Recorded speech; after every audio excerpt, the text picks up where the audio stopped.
Tucker Carlson is a longtime conservative political commentator from the United States. He co-founded the far-right news and opinion website, The Daily Caller, and has been the host of Tucker Carlson Tonight on Fox News since 2016, which is currently the most watched cable news show in the US. Carlson is known for vocally supporting President Trump, offering a nationalist, populist approach to Republican politics. Carlson is also a racist. It is public knowledge that he has a history of racism toward black people, Iraqis, and Afghans. In spite of his racism, Carlson has cultivated an image of being balanced and neutral on the issue of race, portraying the so-called radical left as the true racists. In his rhetoric, these conspirators push racial separatism to keep everyone in line. The left is now telling you and demanding that you believe that anyone who supports Donald Trump is a white supremacist and must be destroyed. Now, they're telling you that for political reasons. This is election season, obviously, and they want more political power. But there are other reasons, too, that they're saying this.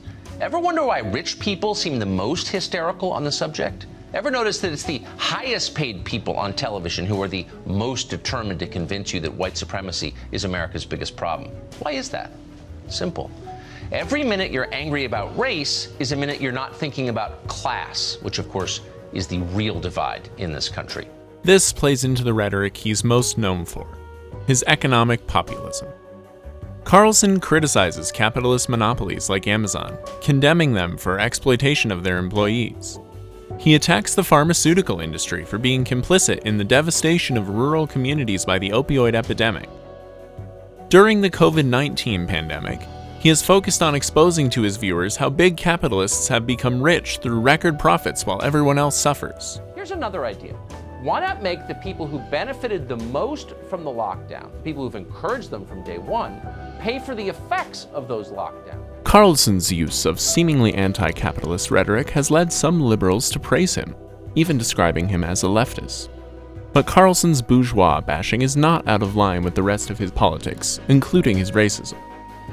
As mentioned, he argues that addressing racism at all is part of a conspiracy to obscure exploitation. He portrays anti-racists as part of a grand conspiracy to distract people, claiming that the far right are the only true opposition, while the left are the ruling class, the status quo. This idea of big capitalists conspiring to use progressive politics to repress the radical right is not uncommon. In fact, the general approach of bashing capitalists, slandering socialists as controlled opposition, and arguing that national populists are the true opposition to both the international capitalist status quo and the socialist conspiracy, cast as two sides of the same coin, is most closely associated with a specific movement: fascism. Joseph Goebbels, the Third Reich Minister of Propaganda, had very similar rhetoric to Carlson on this front. Take this quote from Those Damned Nazis, published in 1923, for example. While the working class gradually disintegrates in the Marxist front, bleeding itself dry, the bourgeoisie and Marxism have agreed on the general lines of capitalism, and see their task now to protect and defend it in various ways, often concealed. Is this so far off from Carlson's claims that the radical left are trying to distract people from the real issues in America, playing to the agenda of big capitalists? This rhetoric was not merely a coincidental, non-essential aspect of Nazi Party politics either. It was a core aspect of their propaganda. In the beginning, they used it to attack their socialist opponents, from the moderate Social Democratic Party to the radical Communist Party. This rhetorical approach is used in this image, which is captioned, "Marxism is the guardian angel of capitalism. Vote for National Socialists, list number 1. Not coincidentally, capitalism is represented as an unsubtle anti-Semitic caricature. This is also inseparable from fascist anti-capitalist and anti-communist rhetoric. In their eyes, both the bourgeoisie and the revolutionary socialists are part of the same international conspiracy to undermine national unity. Both apparently cause class struggle, and both distract people from themselves, the real enemy." Time and time again, what fascists believe is the common factor between the two groups is that they are part of one imagined international Jewish conspiracy. During World War II, this came out strong in Nazi propaganda. Take this 1941 poster, for example. It is captioned, "Behind the Enemy Powers, the Jew." Once again, it portrays the capitalist United States and United Kingdom and the revolutionary socialist Soviet Union as part of the same Jewish conspiracy. Fascist anti-capitalism is inseparable from fascist racism. It is not a revolutionary anti-capitalism, but a reactionary one. It is not even genuinely anti-capitalist, but simply anti-bourgeois. Although they define themselves as the true revolutionaries against the controlled opposition of socialists and communists, they are in fact more in line with capitalism. In a 1923 interview, Adolf Hitler said regarding how the Nazis defined their socialism, "Socialism is the science of dealing with the common weal. Communism is not socialism. Marxism is not socialism. The Marxians have stolen the term and confused its meaning. I shall take socialism away from the socialists. Socialism, unlike Marxism, does not repudiate private property. Unlike Marxism, it involves no negation of personality. And unlike Marxism, it is patriotic. We might have called ourselves the Liberal Party. We chose to call ourselves the National Socialists. We are not internationalist. Our socialism is national. We demand the fulfillment of the just claims of the productive classes by the state on the basis of race solidarity. To us, the state and race are one." The manner in which fascists understand their populism and bourgeois bashing is that it is in the name of the nation. It is also how Carlson frames his own bashing of monopolies. This national populist flavor of politics is not something that just comes out of nowhere. Rather, it grounds itself in the social foundations of fascism as a mass movement and fascism as an organization of society. Historically, that has been the middle class, the petty bourgeoisie. These are those who own small capitals, who are not secure like big capitalists, but still have an interest in defending private property, unlike working class people. This class can be very radical in its attacks on big capital, but it still falls in line with defending the fundamentals of capitalism. What they want is a social capitalism, one where their middle-class consumer livelihoods are subsidized at the expense of big capitalists, and the revolutionary proles are kept in line with the carrot and stick.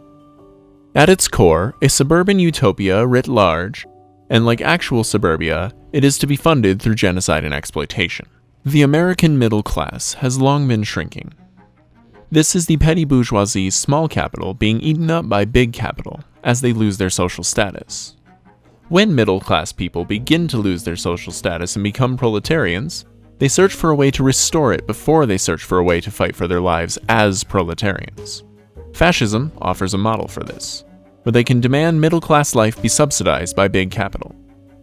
Fascism has historically done this through the use of aggressive expansion and destruction of certain groups within a country, such as Jewish people, so that the remaining citizens can have the spoils. However, the fascist model is unsustainable, owing specifically to its extreme militarism. It is only an emergency measure, a combination of desperate movement of the declining middle class and big capital making an alliance with them out of fear of the revolutionary workers growing in size and influence. It depends on the ability to feed a precarious mass consumer society and begins to decline when it can no longer do this. To be concise, fascism is unsustainable because it does not solve the fundamental contradictions of capitalism. It is a false anti-capitalism, anti-bourgeois but pro-capitalist property. Many fascists are conscious of this fact. Carlson is a multimillionaire himself, yet he constantly bashes millionaires on his show. He has defended and supported Donald Trump as a populist president, even as he cut taxes for the big bourgeoisie and filled his cabinet with the usual corporate capitalists that have a hold on the mantles of government. He and other fascists are not grifters alone, however. They often believe what they preach. As a mass movement, fascism is a dark mirror reflection of socialism. Fascism plays on disillusionment with capitalism, the system of exploitation, and isolated individualism.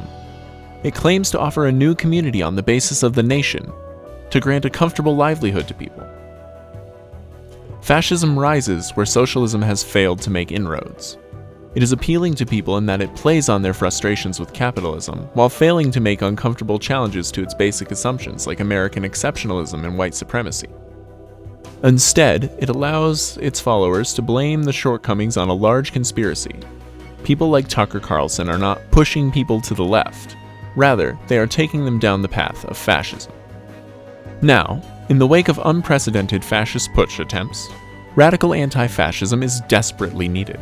Revolutionary socialists must expose the inauthenticity of fascism's anti-capitalism and demonstrate that it isn't an actual alternative, but merely another band-aid solution that throws us toward catastrophic ends. Now, more than ever, in the midst of a pandemic and climate catastrophe, we need to become viable as a mass, progressive socialist movement. People are tired of neoliberalism, and they are open to alternatives.